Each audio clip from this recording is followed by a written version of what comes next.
ఉంటానని నేను కింద పడితే డ్రామా ఎట్లయితే కింద పడడం వల్ల నాకు వచ్చే లాభం ఏంటి? నాకు నష్టమే కదా. నాకు అభిమానులు ఎవరైతే ఉన్నారో వాళ్ళందరూ ఎంత బాధపడ్డారు. 2,60,000 మంది నాకు ఫాలోవర్స్ ఉన్నారు ఇన్స్టాగ్రామ్లో. ఆ 2,60,000 మంది నన్ను అడగరా? నా అభిమానులు కాదా? వాళ్ళకి ఆన్సర్ ఇచ్చుకోవాల్సిన అవసరం ఉండదా?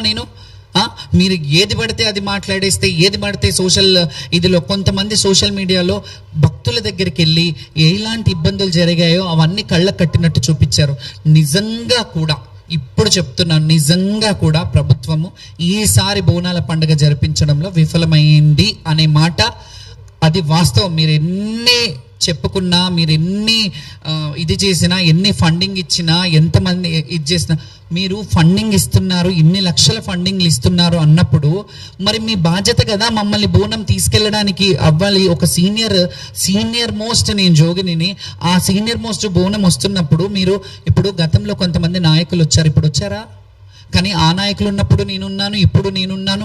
రేపు కంఠంలో ప్రాణం ఉన్నంత వరకు, మా ఊపిరి ఉన్నంత వరకు ఈ బోనాల కల్చర్ని రిప్రజెంట్ చేస్తూనే ఉంటాము.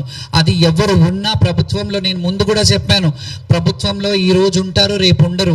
4 ఏళ్ళు 5 ఏళ్ళు 10 ఏళ్ళు ఉంటారు, తర్వాత వేరే వాళ్ళు ఉంటారు. కానీ మీ ఉనికిని కోల్పోవద్దు. మీరు ఎప్పుడు కూడా మా ఆడపడుచులని, మా శివశక్తులని, మా జోగినీల ఆశీర్వాదంతో మీరు ముందుకెళ్ళాలి. అప్పుడు ఇంకా బాగుంటుంది, మన రాష్ట్రం బాగుంటుంది. సకాలంలో వర్షాలు పడతాయి, పంటలు పండుతాయి, బిడ్డ పాపలు మంచిగా ఉంటారు. మేము ఎప్పుడు వాళ్ళ దీవెనార్థి. మేము బోనం చేసేది ఎవరి కోసం? పుణ్యం.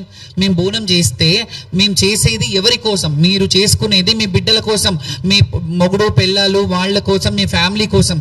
మేము చేసేది రాష్ట్రం బాగుండాలని మాత్రమే, ఇంకేది ఉండదు మాకు. మేమేదో ఎన్ని సంవత్సరాలు బ్రతుకుతారండి? ఎన్ని రోజుల జీవితాన్ని అనుభవిస్తాం? ఆల్రెడీ సగం జీవితాన్ని అనుభవించేశాను. నాకేంటి ఫ్రీ పబ్లిసిటీ అవసరమో? నేను జనాలలోకి వెళ్తే వేలాది మంది నన్ను ముట్టుకుంటే చాలు. బోనాల పండుగలో ఈ సందర్భంగా